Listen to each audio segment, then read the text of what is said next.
Mission शक्ति के 5वें चरण के अंतर्गत आयोजित कार्यक्रम का राज्य महिला आयोग की अध्यक्ष डॉक्टर बबीता सिंह चौहान ने पीएम श्री राजकीय खुर्शीद कन्या इंटर कॉलेज में दीप प्रज्वलित कर शुभारंभ किया और छात्रों से संवाद किया। उन्होंने बालिकाओं की शिक्षा, आत्मनिर्भरता और भविष्य निर्माण पर विस्तार से चर्चा की तथा महिला अधिकारियों के प्रति जागरूकता बढ़ाने पर बल दिया। उन्होंने कहा कि सरकार महिलाओं के सर्वांगीण विकास के लिए अनेक योजनाएं संचालित कर रही है, परंतु इन योजनाओं का विस्तारित लाभ तभी मिलेगा जब महिलाएं और छात्राएं पूरी तरह जागरूक होंगी। उन्होंने छात्राओं से कहा कि उनका भविष्य उनकी मुट्ठी में है, इसलिए मोबाइल फोन से दूरी बनाकर किताबों से दोस्ती करना ही सफलता की कुंजी है। उन्होंने कहा कि लाइब्रेरी जाकर ज्ञानवर्धक पुस्तकों का अध्ययन करें, क्योंकि जो ज्ञान आज प्राप्त होगा वही आने वाले जीवन में मार्ग प्रशस्त करेगा।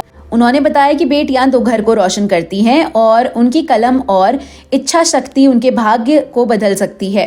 अच्छे संस्कार और संस्कृति को आगे बढ़ाना हमारी जिम्मेदारी है। उन्होंने कहा कि कक्षा 12वीं के बाद छात्राओं के लिए हर क्षेत्र में शिक्षा के अवसर उपलब्ध होते हैं, इसलिए प्रत्येक बालिका को अपना लक्ष्य और विजन स्पष्ट करते हुए आगे की शिक्षा आवश्यक जारी रखनी चाहिए। आज समाज बदल रहा है और महिला सुरक्षा एवं संरक्षण को सर्वोच्च प्राथमिकता दी जा रही है। उन्होंने यह भी उल्लेख किया कि ऑपरेशन सिंदूर में भी बेटियों ने सक्रिय भूमिका निभाकर अपनी क्षमता और साहस को सिद्ध किया। उन्होंने छात्राओं से संवाद करते हुए कहा कि कई बार 12वीं कक्षा के बाद कुछ छात्राएं पारिवारिक कारणों से आगे पढ़ाई जारी नहीं रख पाती हैं। ऐसे मामलों में विद्यालय प्रशासन को अभिभावकों के साथ काउंसलिंग कर छात्राओं की शिक्षा को निरंतर बनाए रखने का प्रयास करना चाहिए। उन्होंने मिशन शक्ति की हेल्पलाइन सहित सुरक्षा सेवाओं और सहायता स्रोतों के बारे में विस्तृत जानकारी भी प्रदान की। कार्यक्रम में महिला राज्य आयोग की सदस्य श्रीमती सुनीता सैनी, जिला विद्यालय निरीक्षक श्रीमती अंजलि अग्रवाल, जिला बेसिक शिक्षा अधिकारी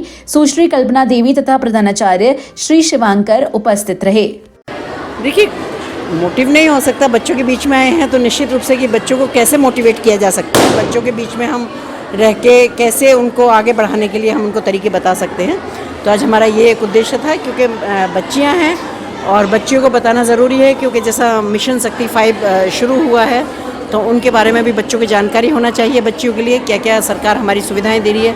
आज हम उत्तर प्रदेश के माननीय मुख्यमंत्री जी का आभार व्यक्त करते हैं कि वो बच्चियों के लिए, महिलाओं के लिए इतने अच्छे विज़न के साथ काम कर रहे हैं। तो आज हमारे इनके साथ एक शक्ति संवाद भी था कि बच्चों को अगर मुझसे कुछ डिस्कस करना था तो उन्होंने भी डिस्कस किया, और अगर मेरे को ये बताना था कि उनके लिए क्या क्या सुविधाएं हैं सरकार की, कितना उनको सरकार आगे बढ़ाने में उनके लिए सहायक हो रही है इस वक्त, क्योंकि जितनी भी बच्चियां यहाँ बैठी हुई हैं सभी को स्कॉलरशिप भी मिल रही है, सभी के घर वाले कहीं ना कहीं सब लाभार्थी भी हैं। किसी को मकान मिला है, किसी को शौचालय मिला है, किसी को उज्ज्वला मिला है, कुछ ऐसे फैमिली, बहुत सारी ऐसी फैमिली जिनको सभी लाभ लिए हुए हैं। तो निश्चित रूप से कि जब सरकार कुछ अच्छी चीज़ें बाहर देती है और तो हमारा भी है कि ज़्यादा से ज़्यादा उसमें बच्चे को या सब परिवारों को लाभ मिले, तो उसके तहत आज ये यहाँ था। दूसरा, महिला आयोग के होने के नाते एक महिला सशक्तिकरण है, निश्चित रूप से हम उसको ज़्यादा प्रमोट करेंगे। बच्चियों के किसी को कोई दिक्कत तो नहीं है, किसी को कोई परेशानी तो नहीं है, उनको सारी सुविधाएं, जो बेसिक चीज़ें हैं, जो स्कूल में मिलने वाली बेसिक सुविधाएं हैं, वो उनको मिल पा रही हैं या नहीं मिल पा रही हैं। तो इस तरह का आज संवाद यहाँ हुआ था। बच्चों ने किस तरीके की परेशानी आपके सामने रखी है? नहीं, अभी तो नहीं है ऐसी कोई परेशानी, बस कुछ परेशानी जो थी बड़ी बेसिक सी थी कि जिसमें बच्चों ने कहा कि 12th के बाद कुछ पेरेंट्स ऐसे हैं जो बच्चों को नहीं पढ़ने देना चाहते हैं। तो मैंने अभी मैनेजमेंट से बात की है और उनसे कहा है कि इनके पेरेंट्स के साथ एक मीटिंग की जाए। अगर ज़रूरत पड़ी कभी ऐसी कि मुझे बच्चों के पेरेंट्स को कुछ मोटिवेट करना है या उनको समझाना है कि आज इतना सुरक्षित वातावरण है उत्तर प्रदेश का कि बच्चियाँ जहाँ तक चाहें वहाँ तक पहुँच रही हैं। आज मैं कह सकती हूँ कि बच्चियाँ आंगन से लेकर अंतरिक्ष तक की बातें कर रही हैं। तो अगर ऐसे में इन बच्चियों का भविष्य बहुत उज्जवल है, और अगर इस भविष्य पे कहीं किसी के द्वारा ब्रेक लगाया जाता है तो गलत बात है। तो मेरा मानना ये है कि अगर बच्चियों को जब इतनी सुविधाएं, सरकार इतनी मदद कर रही है, इतना सुरक्षित वातावरण है, आज अगर सरकार की बात करूं तो स्वास्थ्य शिक्षा पर इतना उनका फोकस है, चाहे वो केंद्र सरकार है चाहे वो प्रदेश सरकार है, और इनको आत्मनिर्भर बनाने में आज इतना स्किल डेवलपमेंट की बात होती है।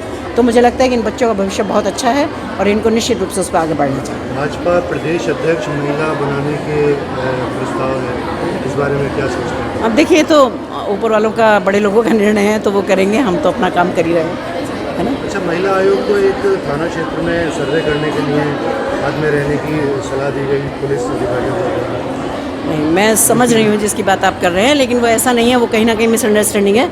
महिलाएं और आयोग हमेशा हद में रह के बात करता है, आयोग कभी हद को पार नहीं करता अपने, उनको पता है कि उनकी लिमिटेशन क्या है। तो इसमें कहीं कहीं कुछ मिसअंडरस्टैंडिंग है। जहाँ की बात कर रहे हैं वहाँ के कप्तान साहब से मेरी बात, उनका सीपी का उनका फ़ोन आ गया था मेरे पास और मैं अभी लखनऊ पहुँचने वाली हूँ। मैं दोनों को बिठा के बात करूँगी इस विषय पर।